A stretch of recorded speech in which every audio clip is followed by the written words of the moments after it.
Who are the mentally retarded? They are people. They come in both sexes and in all sizes, shapes, creeds, and colors. Wherever people live, there also live the mentally retarded. You dumb, lard-ass, ludtard morons. You still don't get that the answer is the communication of spiritual knowledge and the communication of natural law and objective morality to the mindless, fucktard, zombie horde masses of this fucking planet.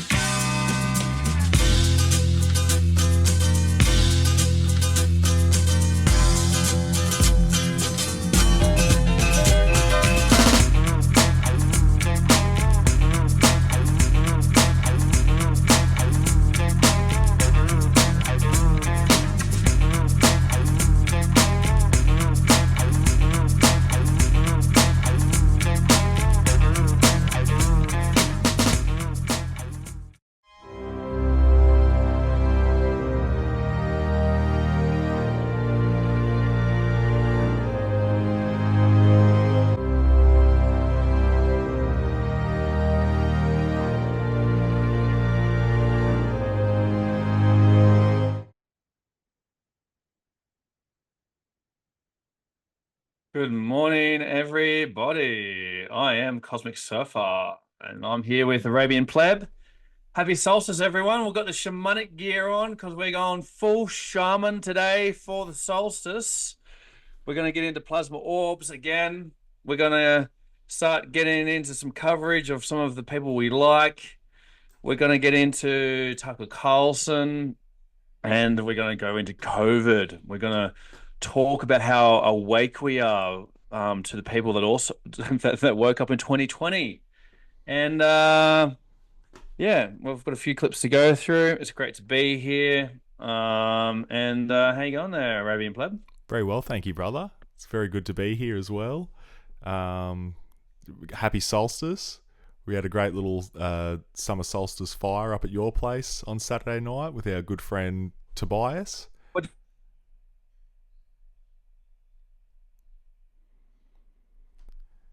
Think you might have just cut out there for a second there, Cosmic. I'm sure you'll be back in 3 to 5 seconds. But I'll just continue. Yeah, it was wonderful. Sorry, bro, you just cut out there. I just thought I'd just start riffing until you came back, but you're back now. But I was just about to say, yeah, the fire was fantastic. How was your night? Did you enjoy yourself up there? Mate, the stars were phenomenal. And yeah, just super grateful to be able to have you guys there and to see the comet. Was really special. It was very big. It was very clear and looked like it had stars on its tail.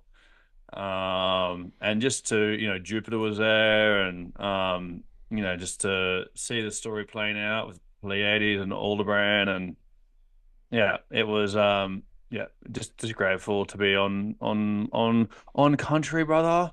And, just to, to be able to, get out on different spots. I went out in the sunshine. I went to a sacred creek or lake, swam at the beach, got in the creek here, had a fire with you guys, talked about natural law, and it was beautiful, mate. Beautiful. Wasn't that comet spectacular? That was the biggest comet, if it was a comet. I'm not even sure what it was, to be quite honest with you.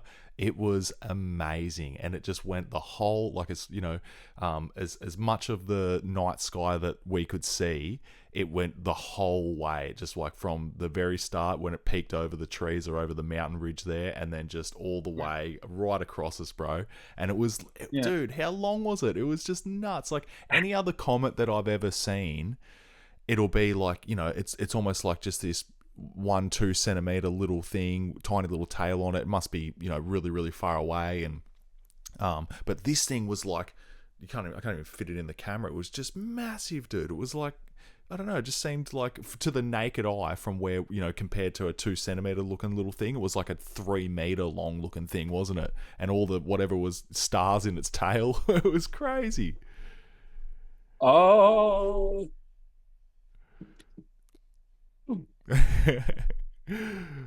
Getting to the woo so woo. yeah, absolutely. That's some crystal balls, mate. Yeah.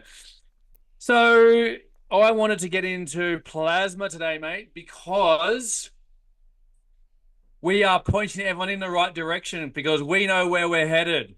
And our our journalistic friend, our guy that we're following, we're not a follower, we're a co-contributor, but our guy is pointing out that it's all about plasma.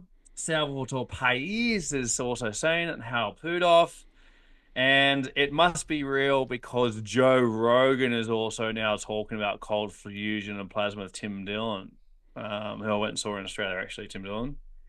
Um, so what we wanted to do was to play a couple of clips about plasma, and creating these plasma balls with this non-equilibrium state.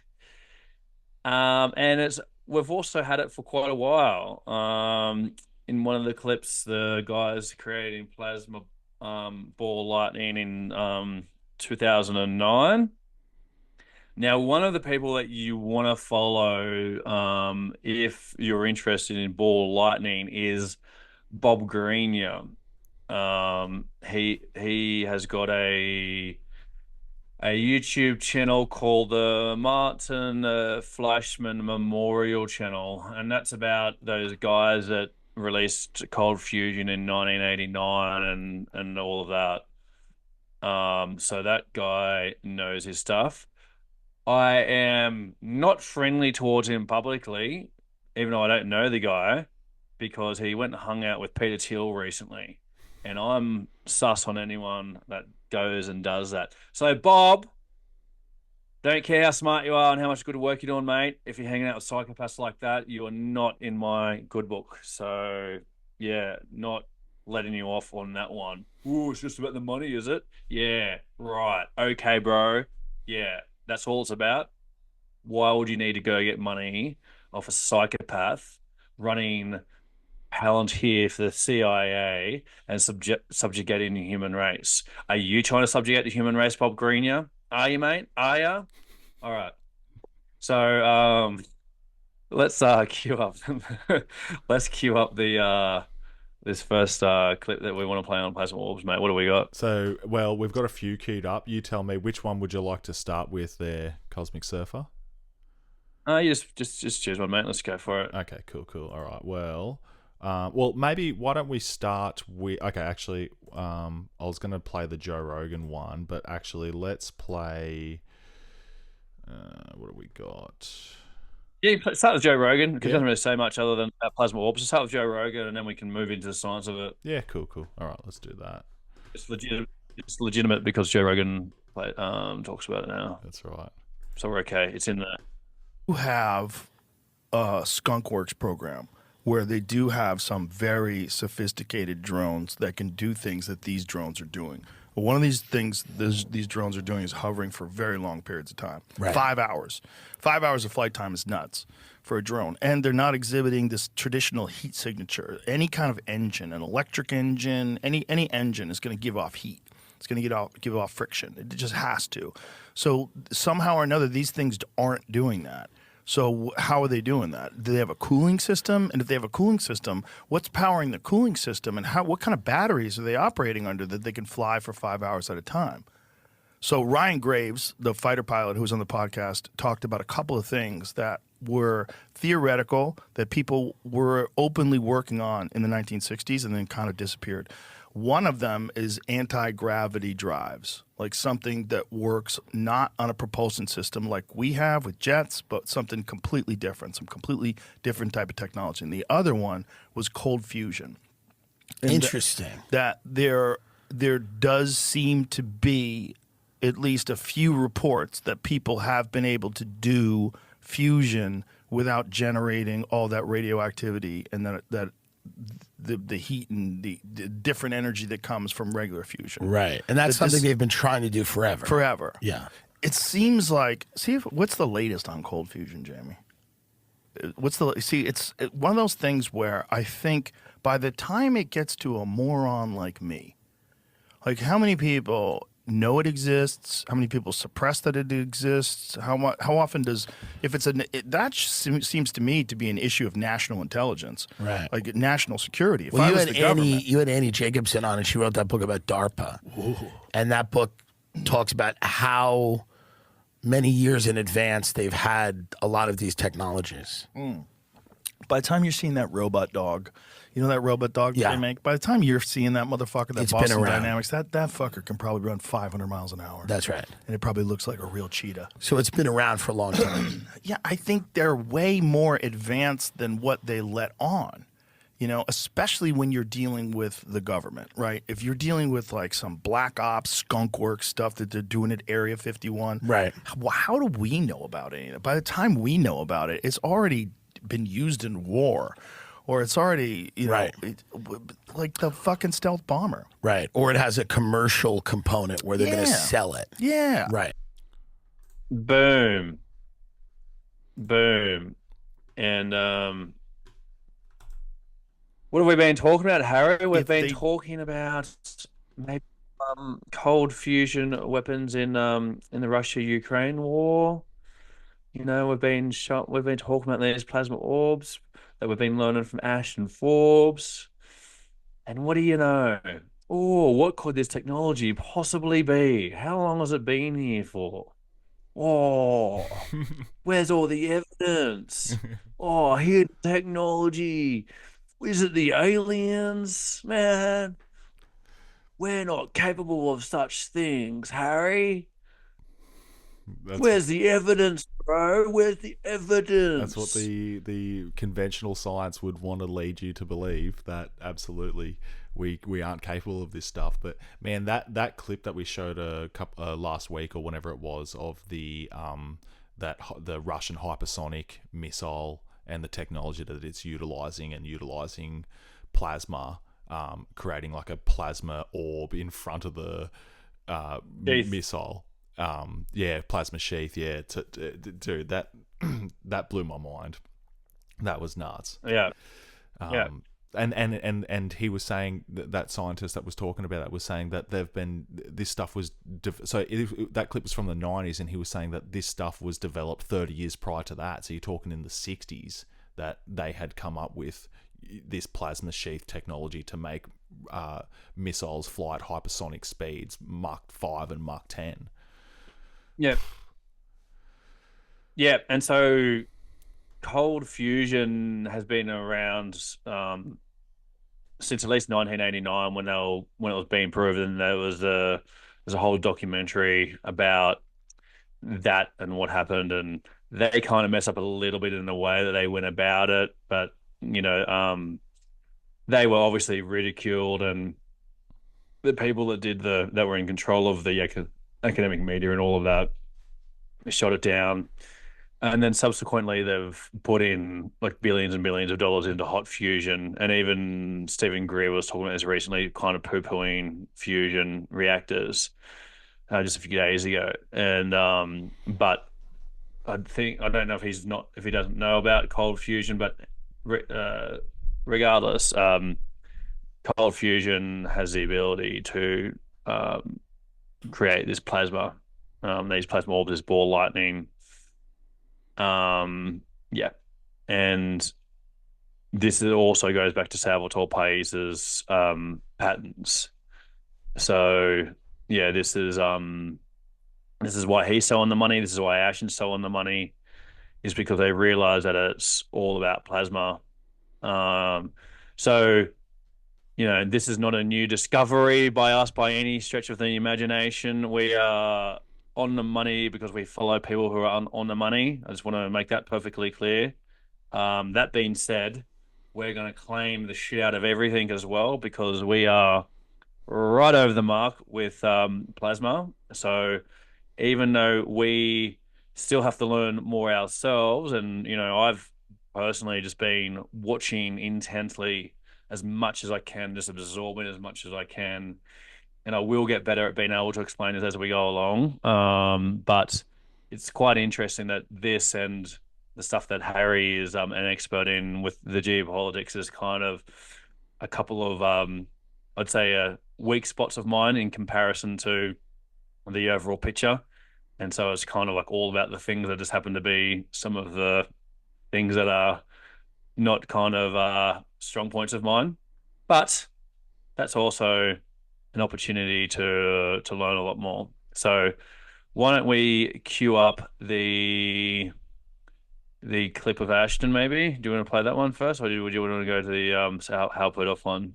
Whatever you got going there. Let's go. Maybe let's do the Ashton clip, and then we can go from there. So let me just get that sorted out. I'll get that queued up right now. Mm-hmm.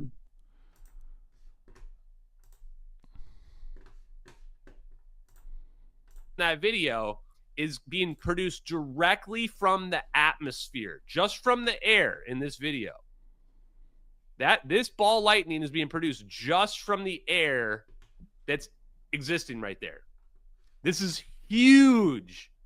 I've been wondering, the MH370 plasmas, can they just create the plasma by stripping the ions directly out of the atmosphere, out of the air?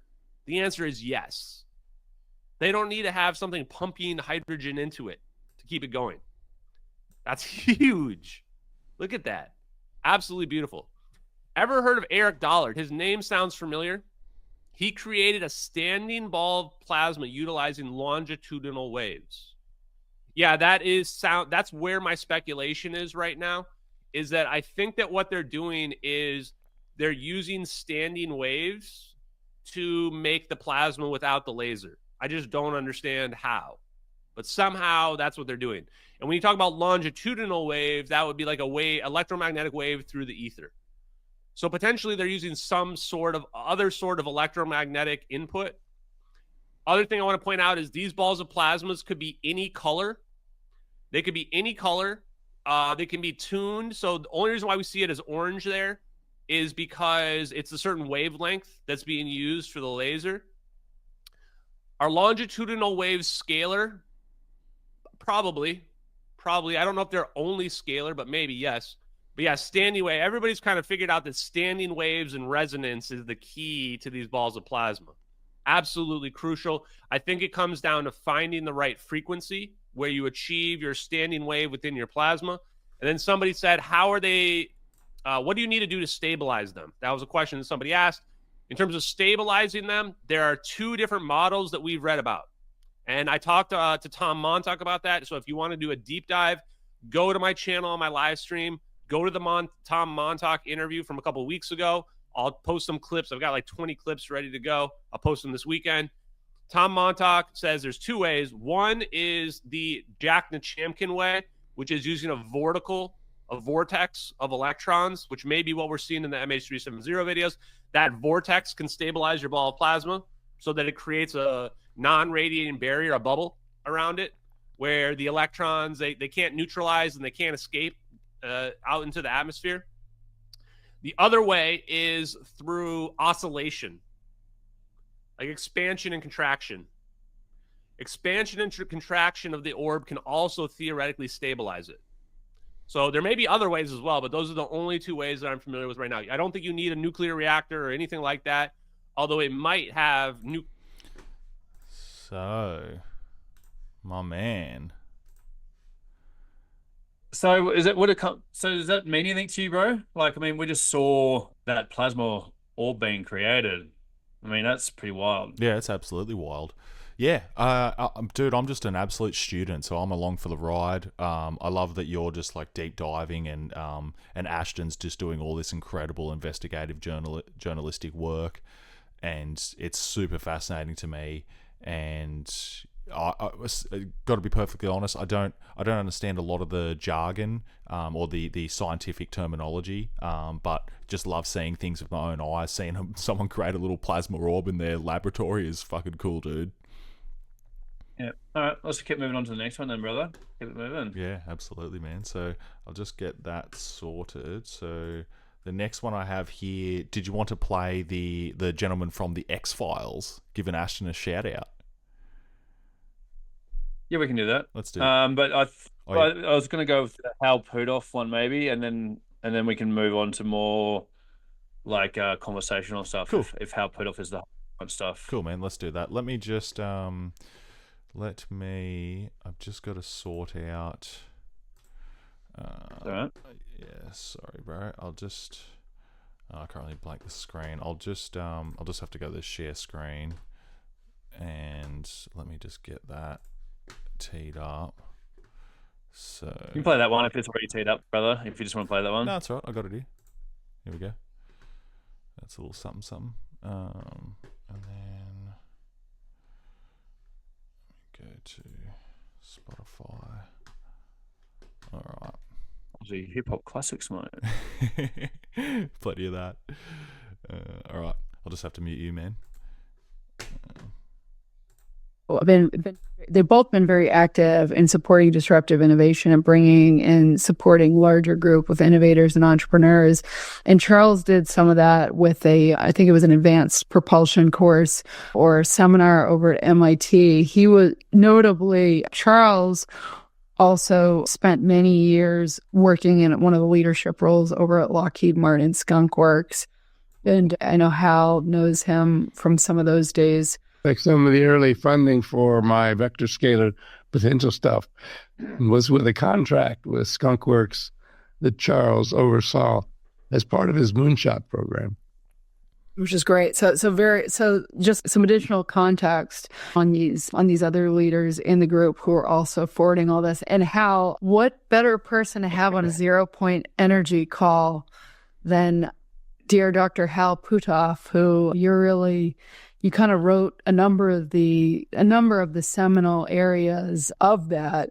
So yeah, I investigated it from the standpoint of, is there a way for us to get some technology out of it that actually runs something? So we published a number of papers looking at it from different standpoints.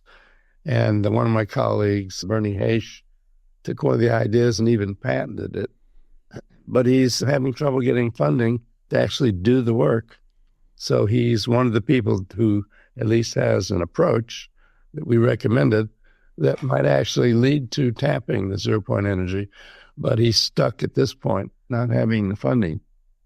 So when did you, because you've been, I know I started reading some of your work in this area more recently, but I know people that I'm close with who were following your work in 0 Point Energy. Probably these are people that were very young in the 90s, right? So to say that they were following it, probably your work broadly, and I think the 0 Point Energy work in the 90s, I suspect you were active well earlier than that. When did you first get active in the 0 Point Energy field? In the 80s. So what would you share? And obviously these publications came out at different points in time. So if you were to kind of walk us through 0 Point Energy then versus now, what would you share? Well, where I started with a very simple case, and that is the hydrogen atom. You've got the electron zipping around the proton. And so any undergraduate kid in a science class would say, well, it's accelerating. Why doesn't it radiate its energy away?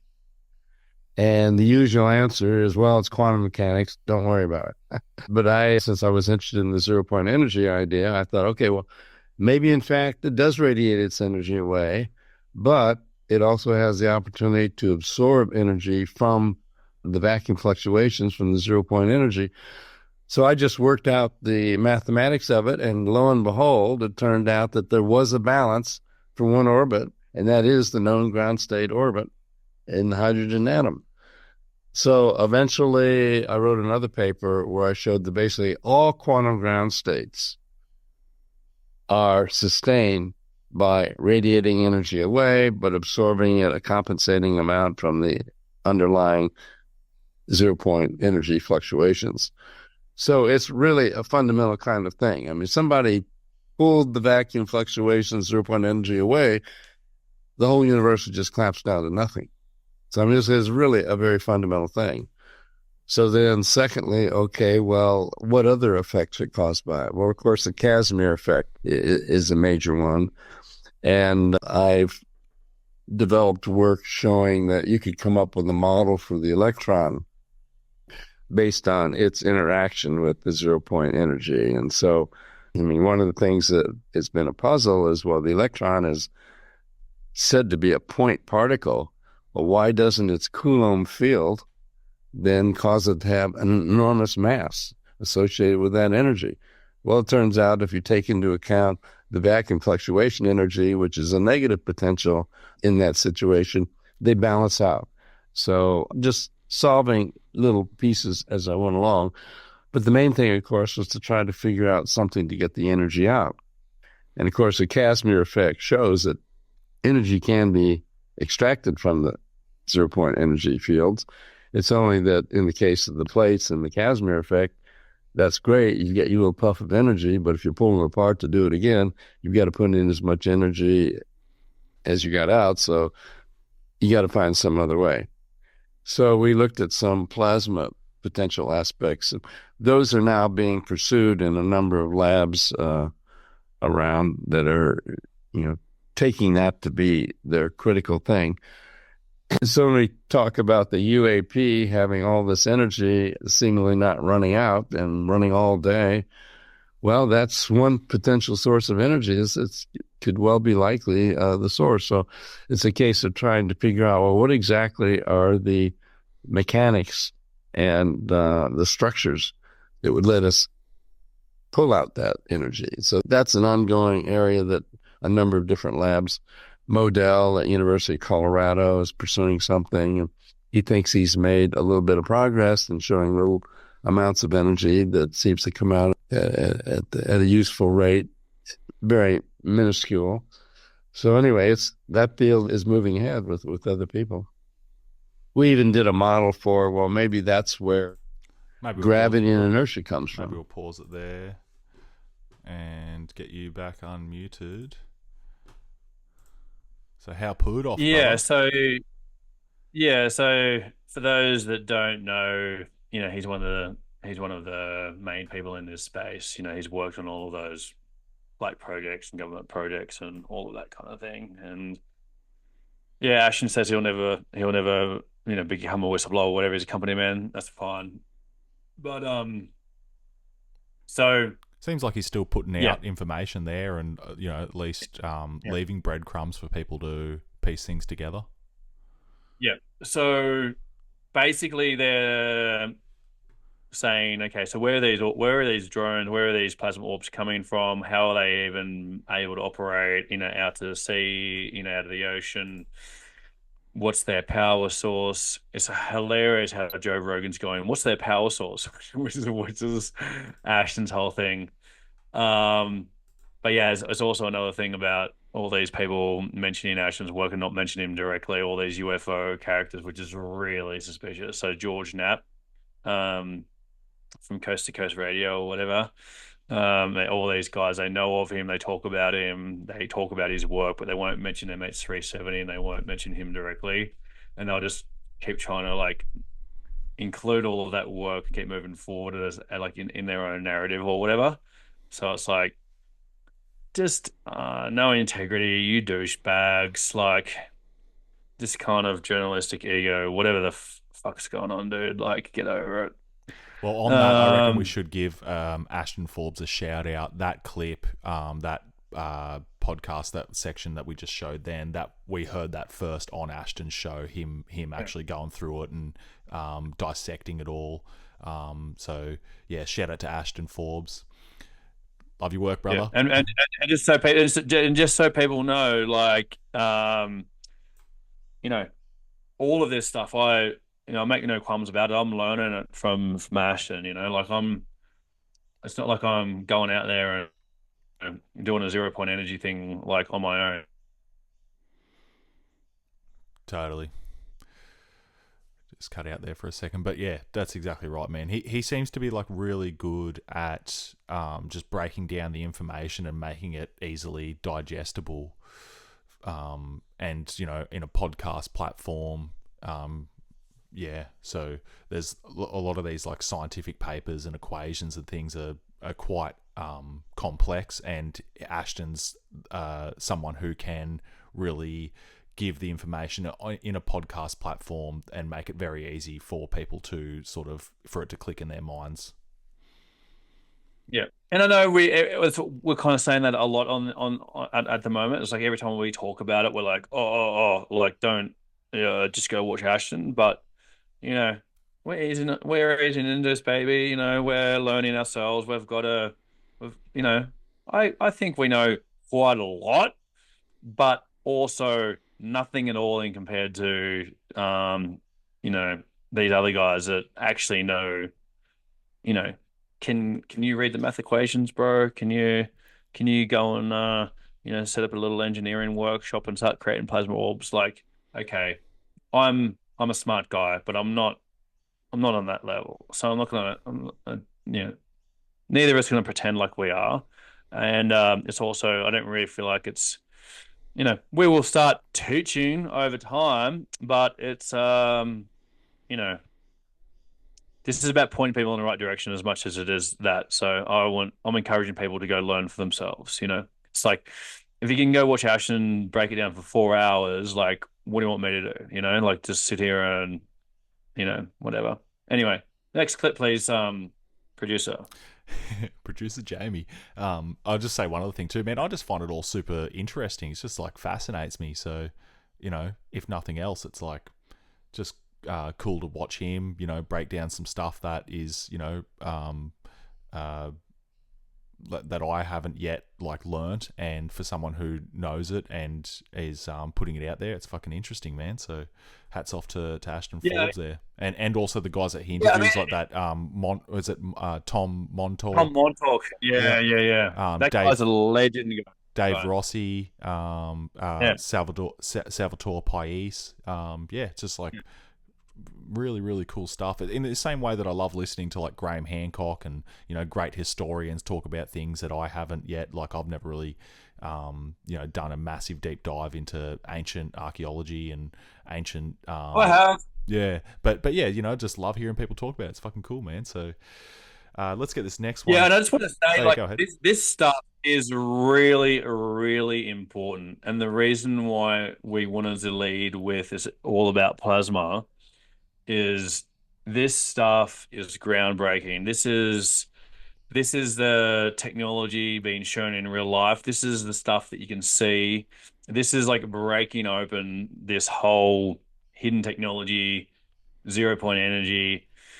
This is this is going to break open everything. And that's why I really want to just to focus on that, because this is really important for people to know and understand. Yeah, totally. And there's an opportunity for actual real disclosure if all of us keep getting content like this out. So that's why we're doing it. Yep, absolutely. And something like, I know like people can like label quite easily Terrence Howard as being a fucking lunatic or whatever, but I think he's on the money when he's talking about the ether, that there's this energy like all around us, and that's what we're really talking about, right? Like, maybe we need to just stress that when we're talking about 0-point energy, it's this technology that is able to extract energy that is all around us, that we're not just like, it's not just that there's nothing out there. There's this medium that we're like basically like going through life existing in, that may be naked, maybe not visible like to the naked eye, but it's something that can be tapped into, given the right understanding and given the right technology and implementing that. Yeah, and we have been in R, and it's 100 years in already. So let's get this next one going. So we've got a couple. Why don't I'll just play the X-Files dude. Let's get the X-Files guy going. Let's go. Let's go. Shout out Ashton. The X-Files, Ashton. All over it. I've seen Ashton said on Twitter, he said that X-Files was like soft disclosure. Yeah. X-Files is good, actually. I've never watched it. It was a bit before my time. The only thing I remember there's newish seasons as well. Oh, no way. The only thing I remember of the X-Files is like when the Simpsons would do little takes on it. Oh, yeah. All right, man. Right. Let's do it. Let's go.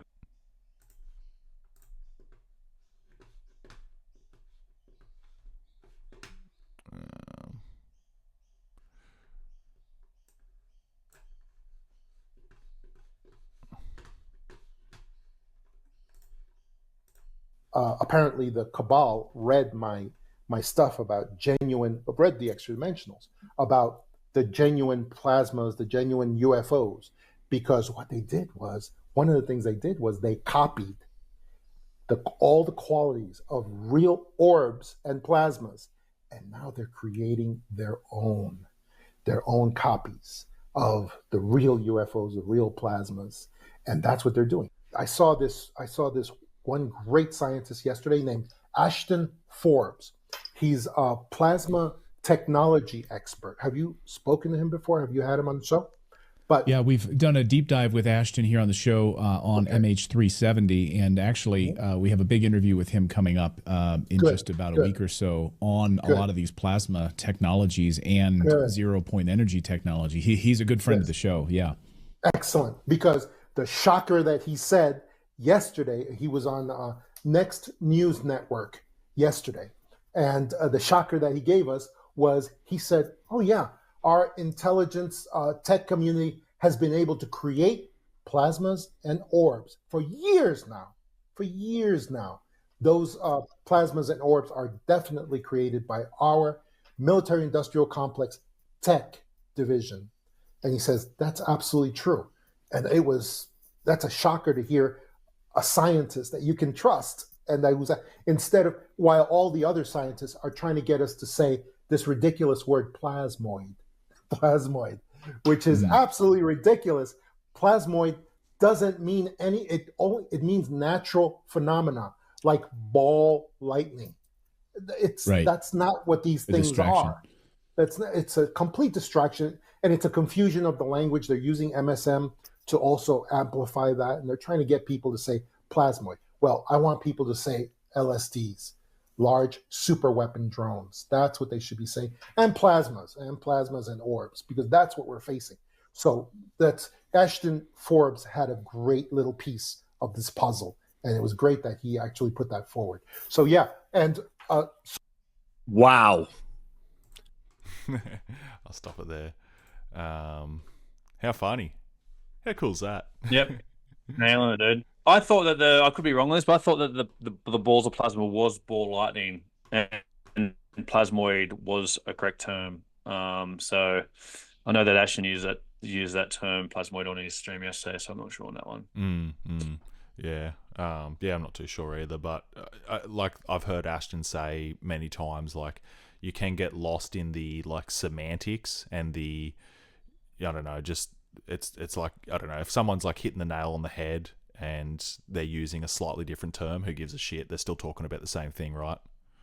Yep, absolutely. And that's part of this journey, is getting the language and the context correct. And I mean, how awesome is it though, dude, to just getting shouted out as like a real scientist from that guy? Anyway, yeah, that's classic.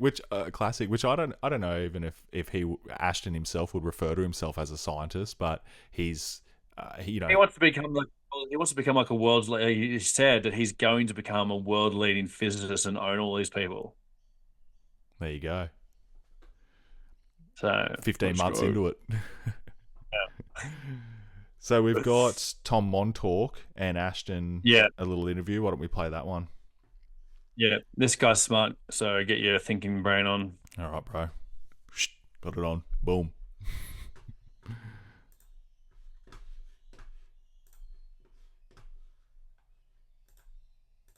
With you, and you really helped me to conceptualize these balls of plasma.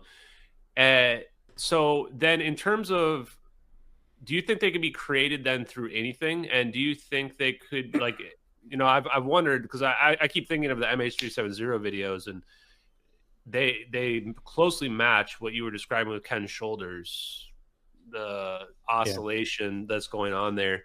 I think that if those videos are real, then those orbs are pulling the electrons directly from the atmosphere. Like, I don't think they're in a glass container of argon or some other gas or whatever it is.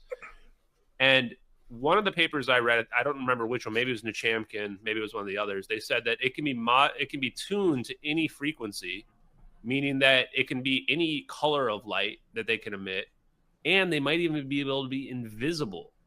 So do you think that they could be invisible? Does that make sense to you? Yeah, because so within plasmas, when you try to create a plasma in a lab, one of the easiest ways to do that is you get like a evacuated chamber, like a vacuum tube or something. You got 2 electrodes in there, right? So one's ground, one's a cathode, one's the anode, and you pump a certain level of current into it, certain level of voltage, and it ionizes the remaining gases that are in there, right? And so as you increase the current, you get this curve. It's a curve that's common to all such plasmas, and at the very beginning of it, there's a kind of dark plasma. It's called the Townsend regime. It's within that regime. That particular phase of plasma where you don't get any light emission. So it's dark, but it is still a plasma. There's actual plasmatic processes going on in there, but it's invisible, optically invisible, because it's not emitting necessarily any light. So if you have these orbs, right? So if their technology is advanced enough, they could create these plasmoid orbs that are within that particular regime or something like it, where it's not emitting light, but it is invisible. And I think Ken Shoulders, didn't he talk about dark EVOs as well? Yeah, people are probably watching this right now, screaming in the chat, dark EVOs, because and also the Sapphire project, they had a mode where it was completely dark. The plasma was on, there was voltage being given to it, but it was just black, not emitting any light whatsoever.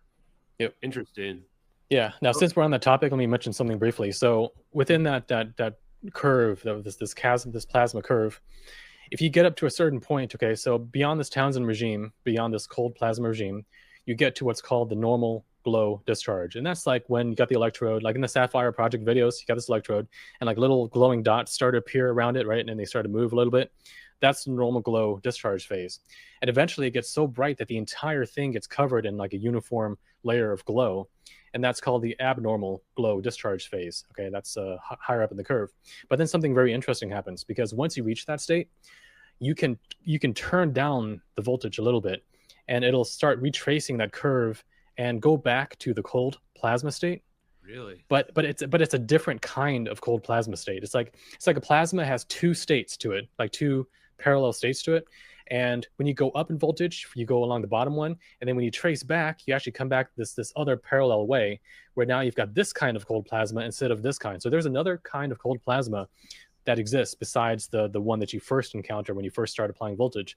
And it's within that other secondary one, that's where you start getting really weird effects, like transmutation and probably like cold fusion, something like that.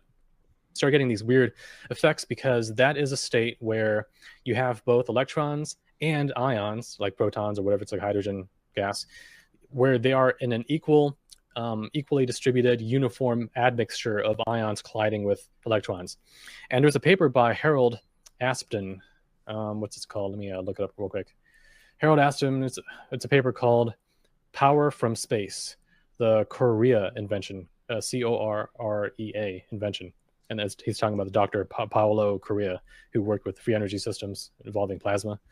So anyway, in that book, he talks about how when you have a heavy ion, like a hydrogen or helium atom or something like that, colliding with a light one, like electron, that difference in mass and both of them having charge, it does something exotic. Okay, it does something exotic where it generates free energy somehow. You get extra energy out of that interaction. The greater the difference in mass is between the heavy ion and the small electron. All right, so the reason why I bring that up is because within that secondary cold plasma state, that is where you have the maximum number of ions interacting with the maximum number of electrons. And the more they do that, the more free energy is being generated. So within cold plasma, a certain kind of it, you do get these exotic free energy and other effects. Yeah. Let's go, dude. Let's start building pyramids with my thoughts. Let's start remote controlling plasmoids and warping time and space and teleporting instantaneously. Let's go, bro. Well, bro, that's why we're wearing the shaman shirt today. It's on the we're in that windowsill of solstice. You know what? Speaking of plasma, we're going time traveling to ancient history, bro. Goku looks like a ball of plasma to me. Yeah, dude, absolutely. Mate, we've just got to stop being retarded. Like the great retardation is in full flight. Like this stuff is going on right in front of us, and everyone is just too retarded to see it. What is going on, young Harry? What is going on, mate? We're just sitting in here saying, "Oh yeah, here's all the information on how you create plasma orbs. Here's all the technology so you can go beyond time and space." Unlimited 0 point energy, extracting it from the field, mate. What are you gonna do about it, mate? What are you gonna do about it? We're gonna keep talking and talking and talking. And yeah, so I have one point that I wanted to get onto today, mate, and you're not gonna like it much at all because you don't like to speculate. But I've got to say has though, got to you be are dragging me more and more into the speculation camp. I'm being more and more open to the speculation. Well, we had conversations, and I've been proven right because I'm always fucking right. And we talked about, okay, so there's a couple of issues. Okay, trigger warning. So, October 7th, and then also COVID. You know, the point that I've got is probably not what people think it's going to be. But my point is that we have these slow feedback loops for real proper journalism with sources. And so in two of these very large events, one, basically both genocides, or you could call one a genocide and one mass psychosis, depopulation or whatever. But the way that we think about it and talk about it at the time is correct. Is that, okay, you want to be factual. You absolutely want to be 100% following the evidence. You absolutely don't want to speculate on things that are highly charged and you don't have the full facts and evidence on. But I've been thinking about this over the last 24 hours or so, and I've got a bit of a gripe because I was talking to you about this. I was talking to you about, oh, well, I mean, clearly Netanyahu let October 7th happen because, everyone's first thought is, like we've got the Iron Dome, all of this stuff. And then Max Blumenthal came out and said more than half of the people that died that day died as a result of Israeli fire. And, so you've got all of that.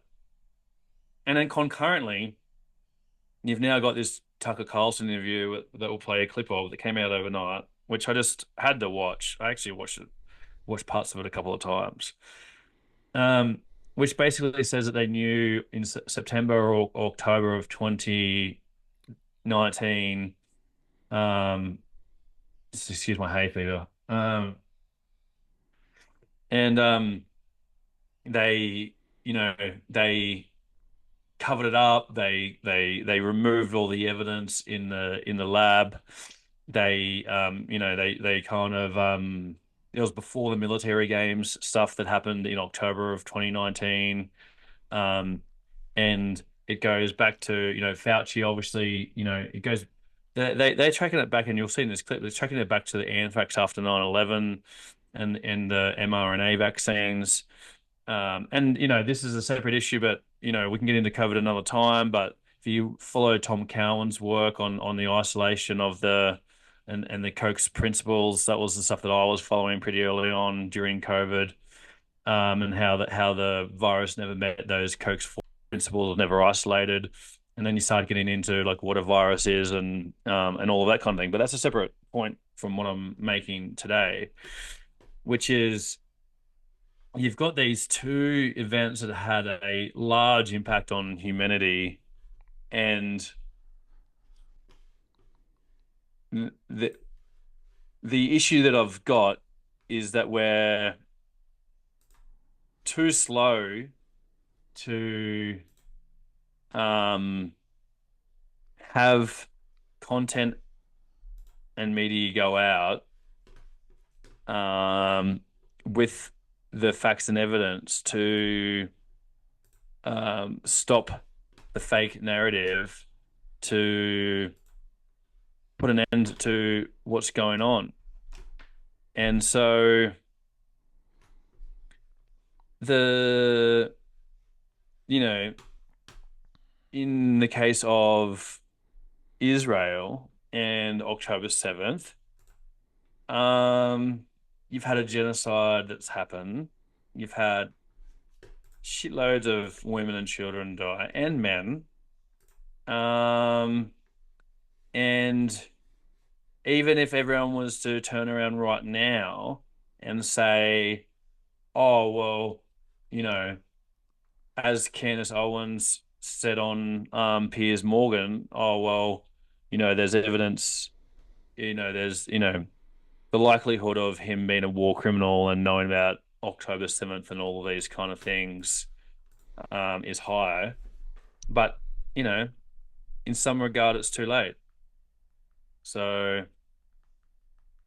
are you all good there, brother?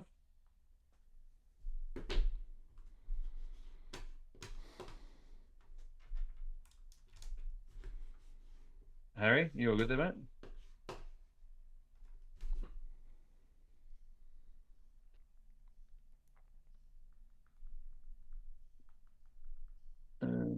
Okay, you lost your sound. Okay.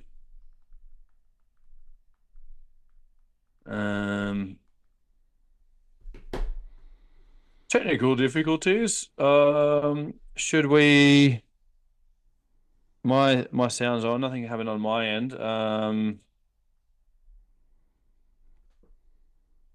Your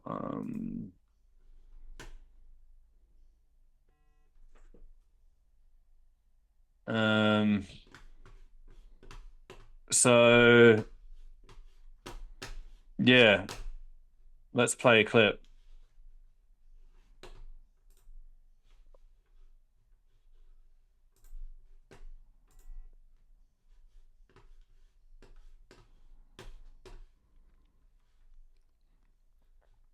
All right, can you hear me, brother? Let's play Tucker Carlson.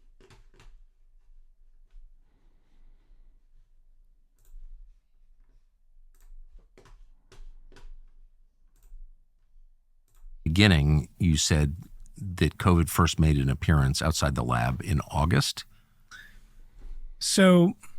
of 2019. So there's two narratives. There's the narrative that we've been given for the last 4 years, and there's the actual fact pattern and what is the closest to the truth that we currently have. And if you take it chronologically and you ignore the media that came out that announced the pandemic was happening and that the source was a wet market, and you just look at the facts that even existed on American intelligence servers at the time, that there is more than enough proof and evidence to show that some sort of incident happened at the Wuhan lab in either August or September. There was a push to redo the HVAC system in the lab. There was a transition from civilian to military control of the lab. There was they erased their entire database of coronavirus samples of all their different collections of different coronaviruses. That summer. All happening in sequence, all in the early fall, late summer of 2019. And then in October of 2019, there is a massive Olympic-style event in Wuhan where teams from around the world, from armed forces from around the world, like in America, our Navy, our Army, the Marines sent teams to Wuhan to compete. And this was an event that had been scheduled for years. It was a diplomatic event using sports and athleticism to bring different countries together. And at that point, Wuhan was partially shut down, that there is satellite photos of overcrowded hospitals, that there were drills happening at the airport that were pandemic preparedness drills, and that they were called drills, but really they were, I think, active response to an actual pandemic outbreak, an actual leak of a virus.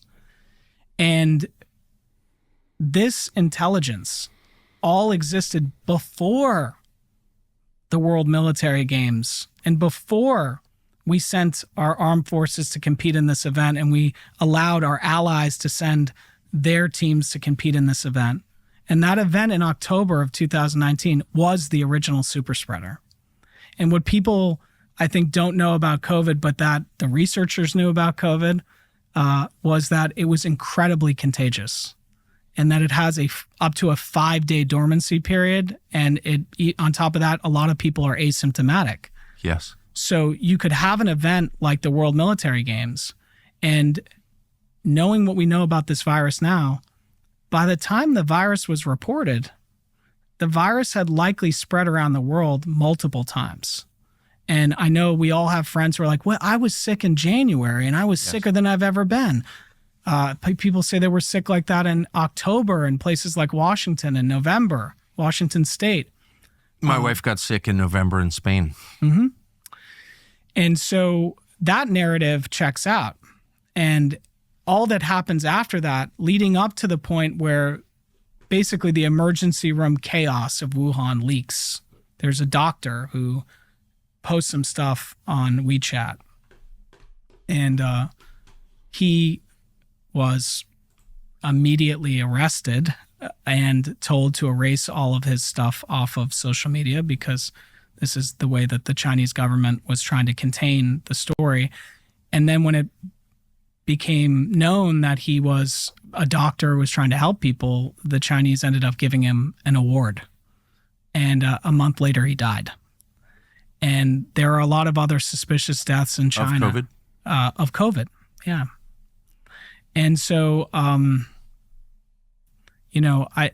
hope I'm explaining this in a way that's digestible. I find that when you look this in the face and you really see it, you have to remember that the rest of the world hasn't had that privilege or opportunity to understand how damning the evidence is, and how ugly the story is, and how many pieces of evidence there have that have existed for years now.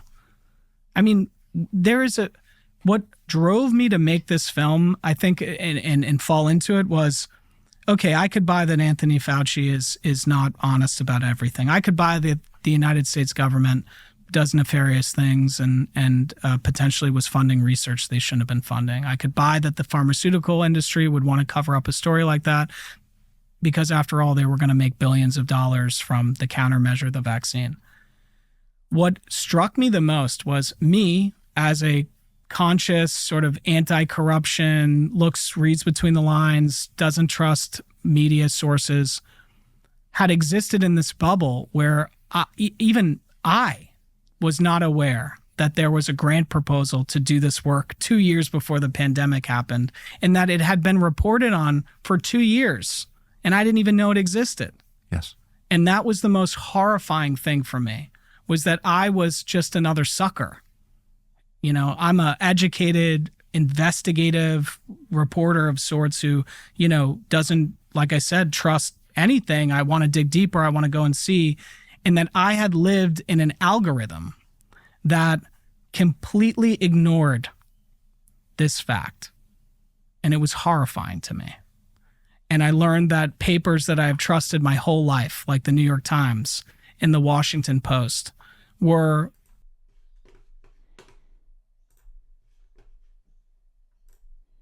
Yeah, so we can finish on that. That is a very good interview, worth watching. But of course, we do need a free media. We do need feedback loops, which are very quick.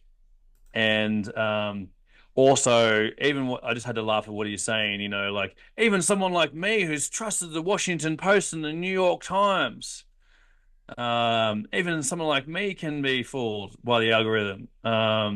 So we do need to get our information sources from people who, yes, it's great. It's fantastic that people woke up during COVID, but we also need to listen to people that have been awake since before COVID and aren't just riding just this wave, because there's a lot more going on in the big picture.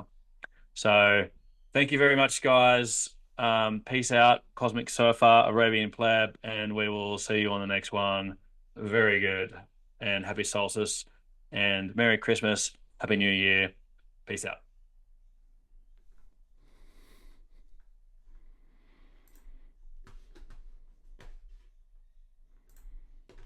And here's what it is. This is actually what the true great work is now. It is the arduous task of influencing other people to go through the very same process of change, of positive change in consciousness that you have gone through. It is to help them to realize that in supporting and condoning the legitimacy of authority and government, in other words, man's law, that what they have actually been supporting and condoning is the legitimacy of slavery. Truth is objective. That means that it's not dependent upon the perceptions of human beings. No one wants to hear that.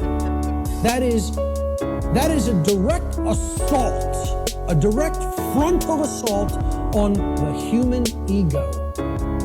What truth is that which does not waver.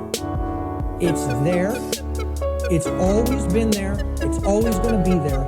Nothing anybody does can change what has happened. I'm talking about the events that have taken place in the past and are taking place in the present. That's all. And guess what? That's all the truth is. It doesn't need to be any more complicated than that.